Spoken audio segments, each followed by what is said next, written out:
Delhi cricket சங்க முறைகேடுகள் தொடர்பான ஆவணங்களை ஆய்வு செய்யவே டெல்லி தலைமைச் செயலக வளாகத்தில் சிபிஐ சோதனை நடத்தியதாக மாநில துணை முதலமைச்சர் மனிஷ் சிசோடியா தெரிவித்துள்ளார்.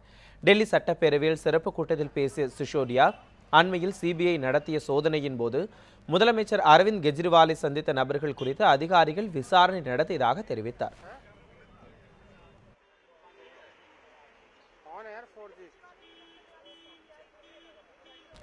முதன்மை செயலாளர் ராஜேந்திர குமாரிடம் விசாரணை நடத்தும் போர்வையில் முதலமைச்சர் அலுவலகத்தில் வைக்கப்பட்டுள்ள அனைத்து ஆவணங்களும் சோதனையிடப்பட்டதாகவும் அவர் தெரிவித்தார். மேலும் டெல்லி கிரிக்கெட் சங்க முறைகேடுகள் குறித்து விசாரணை நடத்த கமிஷன் அமைக்க வேண்டும் என்றும் சிசோடியா தீர்மானம் கொண்டு வந்தார்.